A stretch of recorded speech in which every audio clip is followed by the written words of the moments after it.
और उच्च न्यायालय ने भी उसका फैसला कर दिया है कि ये सेंसस यानी जनगणना से अलग एक्सरसाइज है।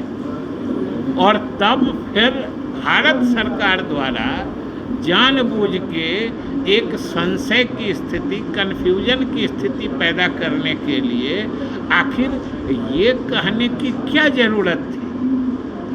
आज तक कोई भाजपा के नेता या केंद्र सरकार ये नहीं बता पा रही है कि आखिर अगर उनको न पक्ष में कहना है न विपक्ष में कहना है तो उच्चतम न्यायालय गए क्यों। कोई कारण नहीं बता रहा है, न भाजपा के नेता बता रहे हैं कि भाई आपको कुछ कहना ही नहीं है। और सिर्फ ये कहने के लिए कि भाई जनगणना कराना केंद्र सरकार का अधिकार है, ये कहने के लिए आपको परेशान होने की क्या ज़रूरत थी। ये तो बिहार सरकार शुरू से कह रही है कि जनगणना कराना भारत सरकार का अधिकार है, हम लोग जनगणना नहीं करा रहे हैं। पटना उच्च न्यायालय का फैसला हो चुका है कि बिहार सरकार जो करा रही है वो जनगणना नहीं है और बिहार सरकार के अधिकार क्षेत्र के भीतर की बात है। तब फिर जानबूझ के, और सबसे बड़ी बात है कि भाई जातीय गणना के कार्य को सफल होते देख बेचैनी और बदहवासी, जिसको कहते हैं बदहवासी का आलम ये है कि समझिए भारत सरकार का सॉलिसिटर जनरल गृह मंत्रालय जो शपथ पत्र दाखिल करता है सुप्रीम कोर्ट में, उसको कुछ ही घंटे में बदल देता है। मतलब होश में नहीं है कि क्या हमको डालना है क्या नहीं डालना है। लेकिन आज भी हम लोग ये नहीं समझ पा रहे हैं कि उन्होंने जो कुछ भी हलफनामे में दिया है उसका अर्थ क्या है, उसका प्रसंग क्या है। वो ये कहने के लिए उच्चतम न्यायालय क्यों गए जो बिहार सरकार पहले से कह रही है। और संशोधन क्या किया है वो भी बिल्कुल मजाकिया है। एक ही चीज़ को वो दो तरीके से कह रहे थे कि उनका कहना था कि जनगणना कराना केंद्र सरकार का अधिकार है, और जिस 5वें पैरा की बात कर रहे हैं जो खुद गलती भी माना है गृह मंत्रालय ने, जो ये गलती से 5वां पैरा चला गया है, उसमें उसी बात को कहा गया था कि भारत सरकार छोड़ के कोई दूसरी सरकार या कोई दूसरे बॉडी ये काम नहीं करा सकता है। तो आपने उसको हटा दिया, लेकिन ये काम भारत सरकार ही जनगणना करा सकती है। अब आप ही सोचिए कि इसको कौन प्रोटेस्ट कर रहा था, इस पर तो कहीं विवाद था नहीं। तो ये कहने के लिए जाना, ये जरूर कहीं न कहीं किसी न किसी साजिश और षड्यंत्र का ही हिस्सा दिखता है, नहीं तो क्या हड़बड़ी थी कहने की। और जब पटना उच्च न्यायालय ने कहा है कि जिस वो यूनियन लिस्ट या संघ सूची के एंट्री 69 की बात करते हैं, वो तो हम लोग भी बिहार सरकार पहले से मान रही है जो भाई उसके हिसाब से जनगणना कराना केंद्र सरकार का काम है। लेकिन केंद्र सरकार को जो जनगणना कराना है उनकी जिम्मेदारी जो है, जो हम लोग भी मानते हैं, उसके प्रति वो कितना ईमानदार हैं ये इससे समझ लीजिए कि 2021 में होने वाली जनगणना आज 2023 का आधा से अधिक समय बीत चुका है, लेकिन आज तक उसके बारे में कोई चर्चा भी नहीं हो रही है। 3 साल बाद जो उनका अपना काम है, जो उनकी जिम्मेदारी है, उसके बारे में 3 साल विलंब हो चुकने के बाद अभी कोई चर्चा भी नहीं हो रही है। लेकिन हम लोग जो एक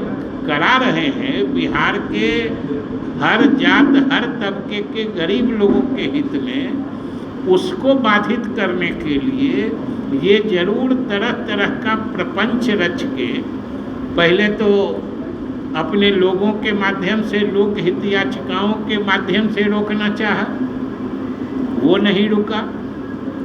फैसला बिहार सरकार के पक्ष में हुआ। अब अपने केंद्र सरकार गृह मंत्रालय सामने आके कूद गई है और घबराहट, बेचैनी, बदहवासी का आलम यह है कि अभी शपथ पत्र दायर होता है और 2 घंटे में फिर उसमें संशोधन हो जाए। 5वें पैरे को बात तो हटाई गई है 2 घंटे में, पहले पीछे का कहाँ बात है। कल ही 5 पैरा का एक शपथ पत्र भारत सरकार ने उच्चतम न्यायालय में दाखिल किया और कुछ ही घंटे के बाद 5वें पैरा को ये कहते हुए कि ये भूल से, चूक से, अब समझ लीजिए बदहवासी का आलम कि भारत सरकार और गृह मंत्रालय को एफिडेविट शपथ पत्र दाखिल करने में भी भूल चूक हो जा रही है। क्या स्थिति है।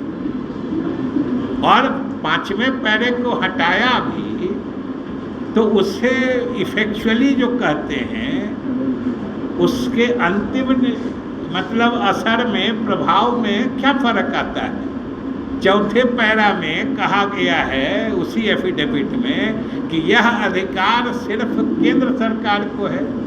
5वें पैराग्राफ में कहा गया था जो केंद्र सरकार को छोड़ के कोई दूसरा आदमी नहीं करा सकता है। तो अगर 5वां हट गया, 4था तो है ही। लेकिन हास्यास्पद ये है कि ये लोग वो बात कह रहे हैं जिसको कभी किसी ने कंटेस्ट किया ही नहीं है, किसी ने उस पर विवाद नहीं खड़ा किया है। हम लोग तो राज्य सरकार तो शुरू से कह रही है कि जनगणना कराना केंद्र सरकार का काम है। हम लोग कहाँ कभी कहें कि हम लोग जनगणना करा रहे हैं। मुख्यमंत्री आप लोग बराबर ये कहते हैं कि हमारा जो मकसद है वो है कि हम इसके जरिए जन कल्याणकारी योजनाएं बनाएंगे, गरीबों की आंकड़ा मिलेगा। आरजेडी ने जो बातें कही हैं मनोज झा ने, उससे तो उनका मकसद साफ है। अभी सही दोनों हैं और सही यही है कि जाति आधारित गणना हो रही है, आंकड़े आएंगे, उसके आधार पर बिहार के लिए, गरीबों के लिए काम करने में मदद मिलेगी। सही ये तो नहीं है। सही अभी जनगणना में और जिन किसी को भी इसके बारे में किसी तरह की बात हो तो जनगणना कराने का उद्देश्य जो सरकार का फैसला है उसी में निहित है। वो ये है कि सबसे पहले सही आंकड़े आने चाहिए। आज तक जो है कि सही आंकड़े आज तक नहीं आए हैं। आप ही को पूछा जाए कि अलग अलग जातियों का प्रतिशत बताइए, आप जो मालूम होगा उनको जोड़िएगा तो एक ही 100 की आबादी में 500% हो जाएगा। इसलिए और उससे भी बड़ी बात है कि ये सिर्फ संख्या नहीं मालूम हो रही है, इससे हर जाति के लोगों का सामाजिक आर्थिक सर्वेक्षण भी हो रहा है। मतलब हर जात में जो गरीब लोग हैं उनकी पहचान भी हो रही है, उनकी भी संख्या निर्धारित हो रही है। और ये जान लीजिए कि ये सिर्फ एक सरकार की बात नहीं है, ये बहुत ही दूरगामी प्रभाव वाला ऐतिहासिक कार्य हो रहा है। ये एक बार अगर प्रामाणिक आंकड़े आ जाते हैं तो भविष्य की सरकारों के लिए भी इनके आधार पर योजनाओं को क्रियान्वित करने में, योजना बनाने में जो सरकार करना चाह रही है ना, वो हम आपको बता रहे हैं। अब आप क्या चाह रहे हैं वो हम नहीं, उससे आप क्या चाहते हैं उससे सरकार को मतलब नहीं है। सरकार जो करना चाह रही है और सरकार का जो मकसद है वो हम बता रहे हैं। अब आपको क्या इसमें समझ में आ रहा है वो आपकी जिम्मेदारी है। गणना के मामले में उच्चतम न्यायालय में कल केंद्र सरकार का जो कारनामा हुआ है वह न सिर्फ हास्यास्पद है, आश्चर्यजनक है, बल्कि बिहार के गरीब लोगों के हितों के बिल्कुल विपरीत है।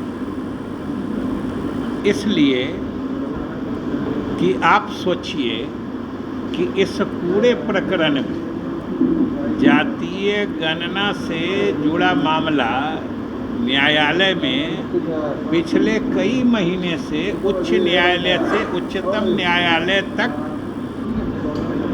इस पर सुनवाई चलती रही है, लेकिन केंद्र सरकार कहीं इसमें शामिल नहीं हुई थी। अनेक तरह से लोकहित याचिकाओं के माध्यम से इसको बाधित करना चाह रहे थे, लेकिन बिहार सरकार की मुस्तैदी के कारण ये मामला कहीं रुका नहीं और पटना उच्च न्यायालय ने बिल्कुल बिहार सरकार की सोच और जो ये जातीय गणना का काम आर्थिक सर्वेक्षण के साथ करा रही है उसके पक्ष में फैसला दिया।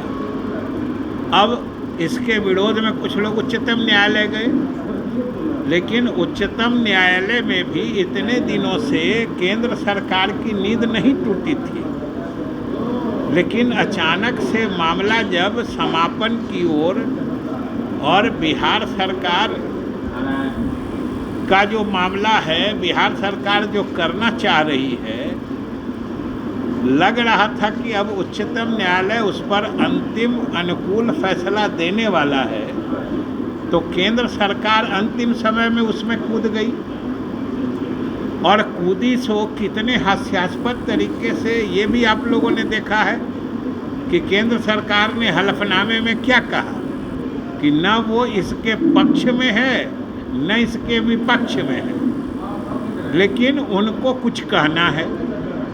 अब ये सोचिए कि जब आपको न पक्ष में कहना है न विपक्ष में कहना है, इसका मतलब ये कदम ही अपने आप में षड्यंत्रकारी है। कोई न कुछ षड्यंत्र करना चाह रहे हैं आप, और क्या षड्यंत्र करना चाह रहे हैं उसकी कलई कल खुल गई और केंद्र सरकार से लेके भाजपा का जातीय गणना के मामले में असली चेहरा सामने आ गया। भारत सरकार के गृह मंत्रालय जैसे महत्वपूर्ण विभाग द्वारा देश के सर्वोच्च न्यायालय में जो शपथ पत्र दाखिल किया गया, चंद ही घंटों बाद उसको वापस लेके उसमें संशोधन किया गया और जो संशोधित हलफनामा भी है वो भी बिल्कुल जातीय गणना नहीं होने देने के लिए ही दाखिल किया गया है। उसमें स्पष्ट कहा गया है कि भाई जनगणना कराना भारत सरकार का काम है। सबसे विचित्र बात तो यह है कि जो केंद्र सरकार ने अपने हलफनामे में कहा उसका भी कोई मतलब नहीं है, क्योंकि बात वही की वही है और बात वही यही है कि केंद्र सरकार किसी हाल में बिहार सरकार के काम को रोकना चाहती है। नहीं तो ये जाके कहना कि जनगणना कराना मेरा अधिकार है, तो कौन कह रहा है कि आपका अधिकार नहीं है?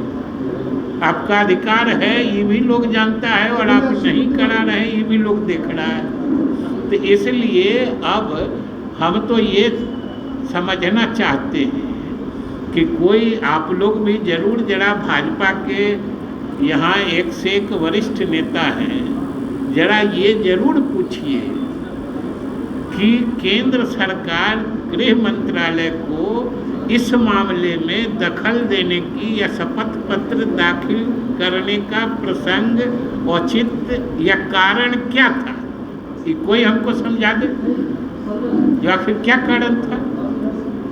इसलिए ये लोग सिर्फ इसको बाधित करना चाहते हैं और जो वो कर रहे हैं वो तो भारत सरकार का ही अधिनियम है, एक्ट है, जिसको कलेक्शन ऑफ स्टैटिस्टिक्स एक्ट 2008 का है।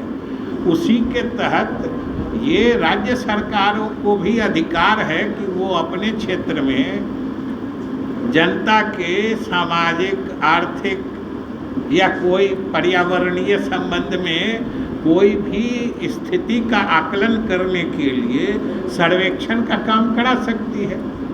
ये तो पूरी तरीके से राज्य सरकार अधिकृत है, फिर भी ये बराबर बाधा डालने का काम ये भाजपा के समझिए असली चेहरे को उजागर करता है, और उजागर ही नहीं करता है।